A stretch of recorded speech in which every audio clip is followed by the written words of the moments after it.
The first blow landed on my shoulder, sharp and jarring. I stumbled back, the crowd pressing around me like a tide, but I didn't fall. The baton came down again, this time on my ribs, and I felt the air leave my lungs in a rush. Pain flared, but it wasn't the pain that stopped me. It was the face behind the visor. David Chen. For a moment, the world around me blurred. The shouting, the chaos, the rising tension of the protest, all of it faded into the background.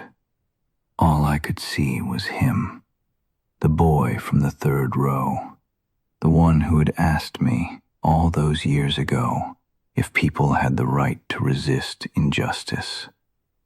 My student, my responsibility, my failure. He was older now, of course. 19 years had turned the eager, questioning boy into a man in uniform. But I knew him instantly. The same brown eyes, though now they were hard, unreadable. The same face, though now it was set in a mask of cold determination. For a fleeting moment, I thought I saw recognition in his eyes. He knew who I was. But if he did, it didn't stop him. The baton came down again, and I staggered. This time, I didn't look at him. I couldn't. The blows kept coming, each one a punctuation mark in a lesson I had taught too well. Follow orders. Obey authority. Don't question the system. I had drilled those lessons into him, into all of them, and now they were being used against me. Other officers joined in. I caught glimpses of more faces I recognized, more former students now wearing the uniforms of the state. Marcus Kunze, who had once written an essay about justice and fairness, now wielding a baton with practiced efficiency. Senta Graf, who had been so meticulous in her studies, now part of a machine that crushed dissent with precision. Amerigo Fazio, who had dreamed of protecting the vulnerable, now enforcing the very systems that oppressed them. Each face was a reminder of my failure. Each blow was a lesson I had taught, coming back to haunt me. I didn't fight back. How could I? This wasn't just a beating, it was a reckoning. I had spent 37 years teaching them to succeed within the system, to follow the rules, to climb the ladder without questioning where it led. And they had learned. Oh, how they had learned. As they dragged me away from the square, the irony was suffocating. I was being arrested for standing against the very corruption I had helped create, beaten by the very students I had failed to guide. The streets blurred as they pulled me through them, past buildings I had walked by 1,000 times, past the school where I had spent my career. The weight of it all pressed down on me, heavier than the batons, heavier than the shame. In the back of the police van, I sat in silence, my body aching, my mind racing. David's face lingered in my thoughts. Not the face of the officer who had struck me, but the face of the boy who had once looked at me with hope and trust. The boy who had asked me about justice, who had wanted to understand the world and his place in it. I had failed him.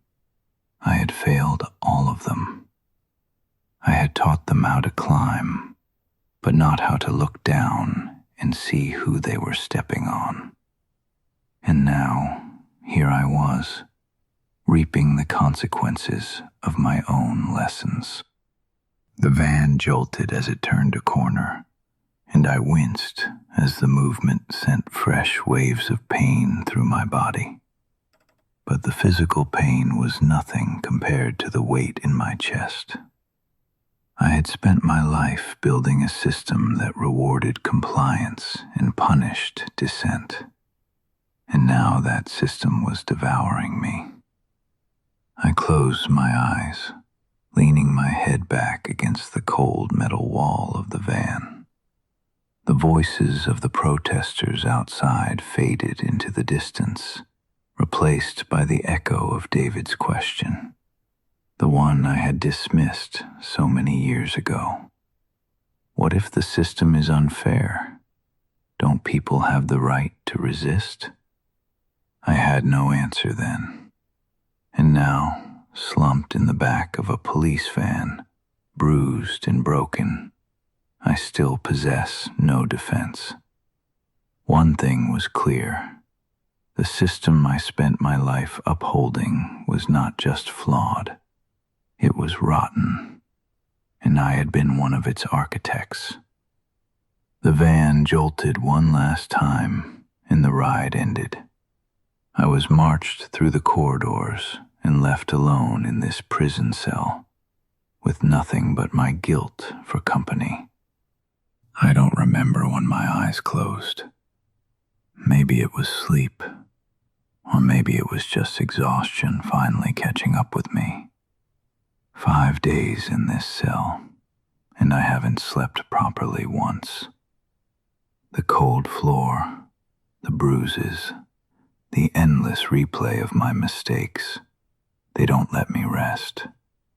But at some point, I must have drifted off, because the next thing I hear is footsteps. Slow, deliberate. Each step lands with a weight that seems to vibrate through the walls. I know those footsteps. I know the rhythm. I know who they belong to. David stands outside my cell. His uniform is spotless, his posture stiff, shoulders back, hands clasped behind him, feet planted just far enough apart. Exactly how I taught him to stand when addressing authority. He looks like the perfect officer, the kind they'd put on recruitment posters. But his eyes give him away. They're too still, too flat, like he's holding something back, something he doesn't want me to see. "Headmaster Michael," he says. The words come out stiff, like they don't fit in his mouth anymore. The title feels wrong now, like it belongs to someone else. I don't respond. I just watch him, waiting to see what he'll do next. He shifts his weight, just slightly, and for a moment, I see the boy he used to be. The boy who sat in the 3rd row, 2nd seat, always raising his hand, always asking questions that made me uncomfortable. The boy who wanted to know why the world was the way it was, and what he could do to change it. That boy is still in there somewhere, buried under the uniform and the years, and the things I taught him to forget. "Do you know why I'm here?" he asks. His voice is steady, but there's a crack in it, a hesitation he can't quite hide. I shake my head, though I already have a guess. He swallows hard, and I can see the effort it costs him to keep his composure. "To make sure you're comfortable," he says. The word sounds strange coming from him, like it doesn't belong in his vocabulary. Comfortable, in this cell, in this mess, in this life I built for myself. I laugh, sharp and bitter, and the sound bounces off the walls. "Comfortable?" I repeat, the word tasting like ash. "Is that what they told you to say?" He doesn't answer. His eyes dart to the side, then back to me, like he's looking for an escape that isn't there. For a moment, neither of us speaks. The silence stretches between us, heavy and suffocating. "You taught us to respect authority," he says finally, his voice low but firm. "You taught us that following orders was the only way to keep society stable. I'm doing exactly what you taught me to do. I'm maintaining order." The words hit me hard, but I don't flinch. I watch him instead. Watch the way his jaw tightens, the way his hands clench behind his back. He's holding himself together, but just barely. I can see the cracks forming, the doubt creeping in around the edges. He's not just saying this to me. He's saying it to himself, trying to convince himself it's true. "I failed you, David," I say, the words scraping out of my throat like broken glass. "I didn't teach you to question whether authority deserves respect. I taught you that following orders was everything. Now you're enforcing the system I helped build." He doesn't respond right away. His eyes flicker, just for a moment, and I see something in them. Something alive, something human. He is thinking, weighing my words, but I don't know what conclusion he is reaching. I don't know if I want to know. "Why?"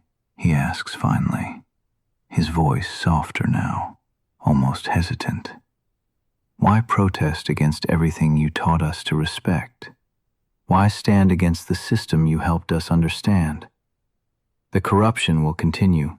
You know this, don't you?" I nod.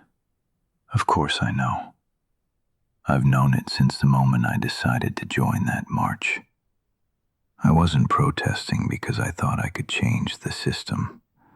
I was protesting because I finally understood that I had helped create it, and I could no longer live with that knowledge in silence.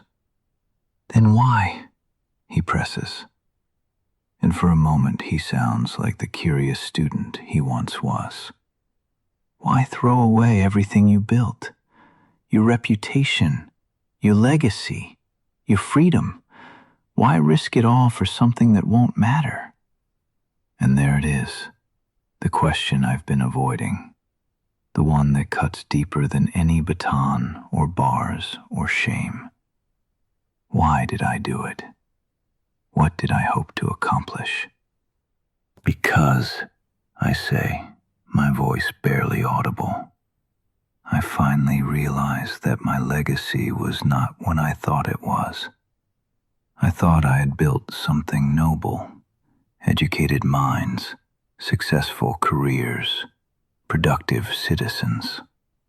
But what I actually built was a generation of people who could rationalize any evil as long as it served their advancement, even if their decisions shattered thousands of lives. I built minds that could perform complex calculations, but couldn't calculate the cost of moral compromise. I taught them how to succeed, but I forgot to teach them who they shouldn't become." He stands there for a long moment, processing this. I can see him struggling with the implications, the same way he used to struggle with difficult concepts in my classroom. The boy who asked about resistance to injustice is still in there, wrestling with the man who has spent years enforcing it. Finally, David speaks, his voice low and resigned. "Even if you asked us to change, it wouldn't matter. It's too late for new lessons, sir. We've gone too deep into the lessons you taught us." "You've come here to comfort yourself, David, not me," I say. My throat is dry, but the pain comes from seeing my best student choose the lie over the truth. His expression hardens. A flash of anger crosses his face, and his hand twitches by his side. But he holds back. Instead, he straightens up, wrapping his authority around himself like a shield. "I'm just doing my job," he mutters. But the words sound hollow, even to him. He turns and walks away, his boots echoing down the corridor. The sound fades, but the doubt lingers. I can feel it hanging in the air like smoke. He's not sure anymore. Not about me, not about himself, not about the system he spent his life serving. And that doubt, it's a start. The cell is dark now, the only light coming from the moon outside. The voices from the streets have faded, replaced by the hum of the city at night. I can hear the distant sound of cars, the occasional shout, the faint rustle of wind through unseen trees. It's a strange kind of quiet, not peaceful, but not entirely oppressive either. I sit up, my back against the cold wall, knees pulled to my chest. My hands tap a rhythm on my knees, a habit I once used to quiet my mind. But tonight, it doesn't work. The thoughts come anyway. I see the protest, the shouting faces, the officers with their shields and batons, and David standing outside my cell, his voice steady, but his eyes full of doubt. I see Sarah Martinez, once writing about justice, now tangled in corruption. Marcus Williams, who dreamed of fairness, now selling verdicts. Elena Rodriguez, whose precision couldn't save lives from a building built on bribes. And then there are the others, the ones whose names I've forgotten, whose faces blur together. The world I helped create, the system I upheld, the lives I shaped and misshaped. It all comes back, sharp and unrelenting. The questions follow, as they always do. Did I create them, or did the system shape them despite me? Am I the architect of their failures, or just another victim of a structure that rewards compliance over conscience? The answers don't come, only more questions. A young officer appears at my cell door, carrying a tray of food, rice, bread, a cup of water. He slides it through the slot without meeting my eyes. He's barely 25, with the kind of earnest face that reminds me of my former students. "Thank you," I say, my voice hoarse. He nods, still not looking at me, and starts to walk away. "Son," I call softly. He stops, turns back reluctantly. "Were you one of my students?" I ask. "Did you sit in my classroom?" His face goes pale. He nods slowly, recognition dawning in his eyes. "Headmaster Michael," he whispers. "Advanced Ethics, spring semester, 5 years ago." Ethics. I had taught him ethics. The irony is so sharp it takes my breath away. "What did you learn?" I ask, genuinely curious. "What do you remember from that class?" He looks around nervously, as if someone might be listening. "You taught us about following rules, about the importance of order, about not questioning our superiors." He pauses, then adds quietly, "But sir, I remember wondering if that was everything." "What do you mean?" He never talked about what to do when the rules were wrong, when the superiors were corrupt, when the order we were maintaining was unjust. His voice drops to a whisper. I wanted to ask, but you made it clear those questions weren't welcome. I close my eyes, feeling the weight of another failure. What's your name, son? Alex. Alex Peterson. Alex, I say, opening my eyes and looking directly at him. I realized my mistake too late. I should have encouraged those questions.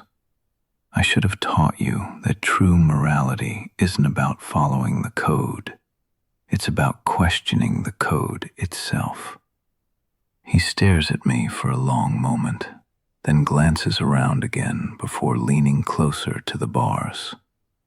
Headmaster, there are others, other officers who remember you. Some of them are asking questions now.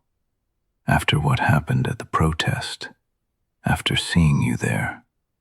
He pauses. They're wondering if maybe the questions they wanted to ask were the right ones after all. A spark of something I thought was dead flickers in my chest. What kind of questions? I ask. About whether we're protecting the right people. About whether the laws we enforce serve justice or just power. About whether there's a difference between legal and right. He glances around one more time. Some of us are starting to think maybe you were trying to teach us something at that protest. Something you couldn't teach us in the classroom. He straightens up, looks around nervously again. I have to go, but Headmaster, thank you for finally showing us what the other kind of lesson looks like. He walks away quickly, leaving me alone with a revelation that changes everything. Maybe my failure wasn't complete. Maybe the questions my students wanted to ask were stronger than the answers I tried to force on them.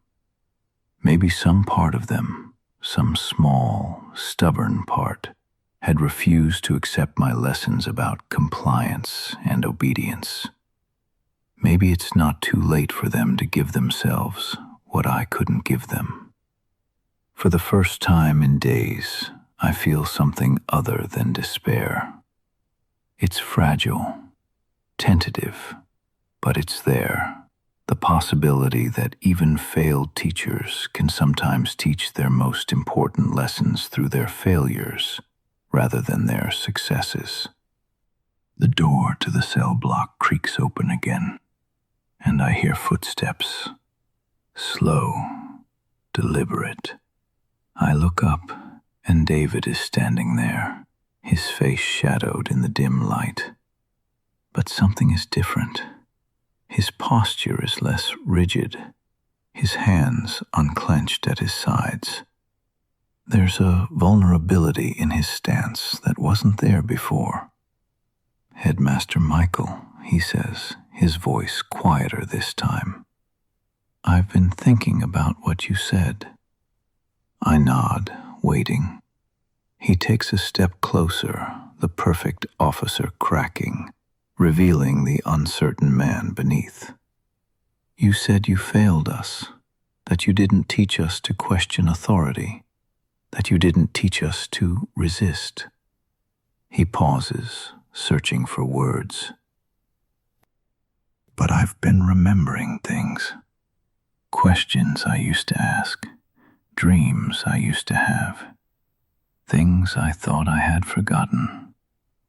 I feel my throat tighten. This is the boy I remember, the one who wanted to understand the world, who wanted to make it better.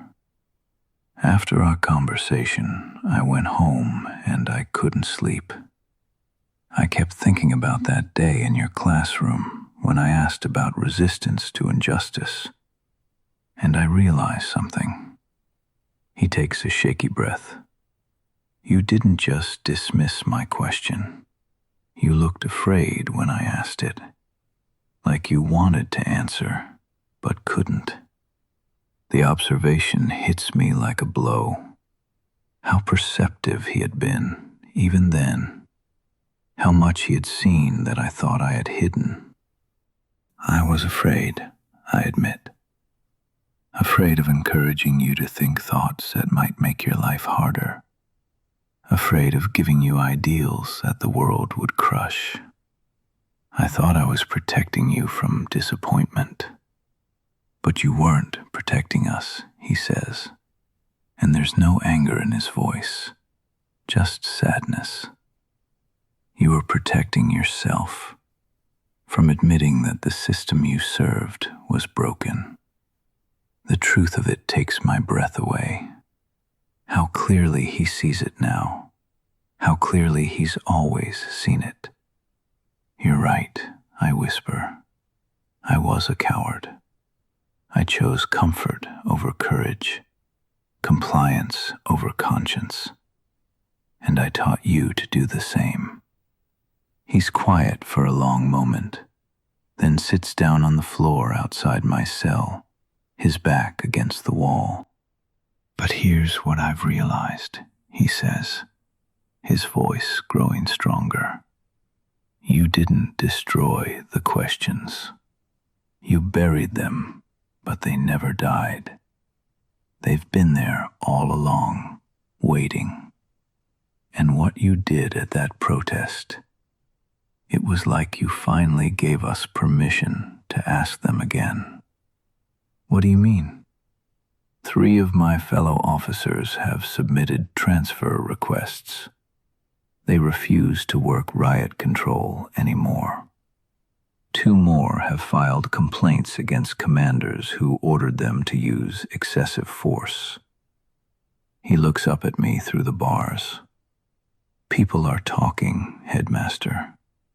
Everyone is asking why you, a man who taught us to follow the rules, gave up everything to break them. And seeing you here, it's making them wonder if it's time they started asking those questions too. I stare at him, hardly daring to believe what I'm hearing. I don't know if I can change, he continues, his voice barely above a whisper. I don't know if any of us can. We've been following orders for so long. We've forgotten what it feels like to follow our own conscience. But I want to try. His words strike me. They leave a spark, a strange, unfamiliar warmth in my chest. Hope. Trying is enough, I say, my voice cracking. It's more than enough. He nods, then reaches into his pocket and pulls out a folded piece of paper. I've been carrying this around for years, he says, sliding it through the bars. I wrote it after one of your classes, but I never showed it to anyone. I was too afraid you would think it was impractical. With trembling hands, I unfold the paper. It's yellowed with age, written in the careful handwriting of a 17-year-old. What if the point of education isn't to teach us to succeed in the world as it is, but to give us the tools to create the world as it should be? What if the measure of our intellect isn't our capacity to memorize, but our capacity to feel? What if true intelligence isn't about how quickly we can solve a problem, but whether we stop to ask if the solution harms someone? What if being smart doesn't mean knowing the right answer, but having the courage to ask the forbidden question? What if the purpose of climbing the ladder isn't to look down on others, but to pull them up with us? What if true authority isn't defined by how many people serve you, but by how many people you serve?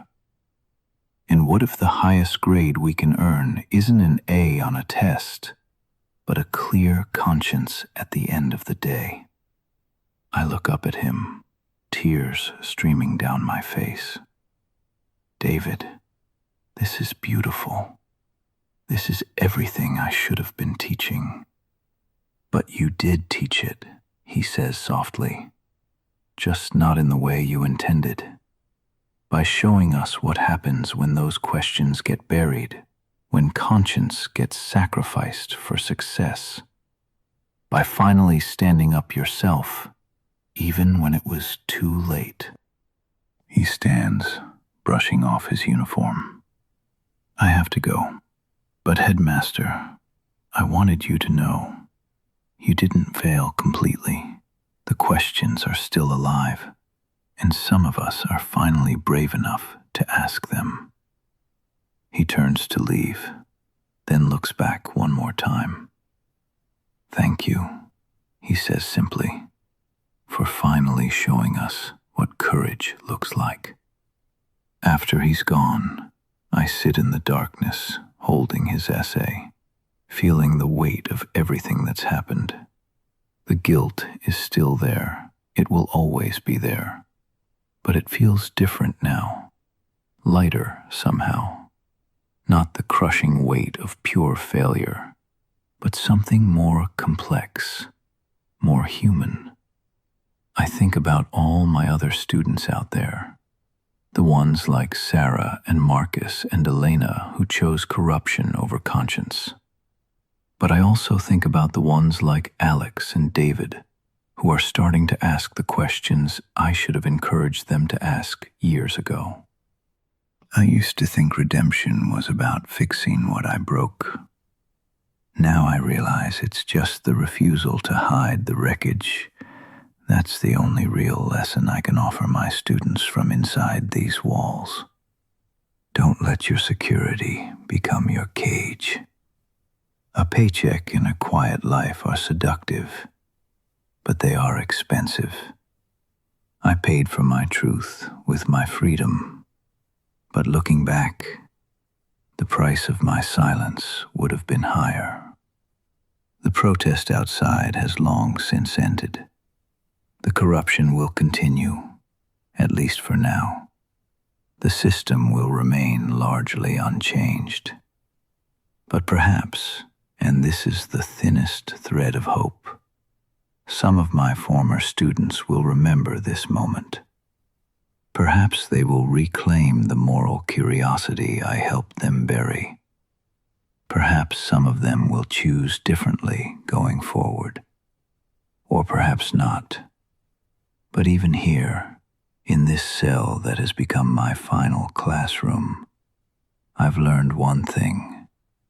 Conscience, no matter how delayed, no matter how small, is the only light that survives the dark abyss of corruption. It takes only one spark to start the fire. And for now, that flame is starting to burn brighter.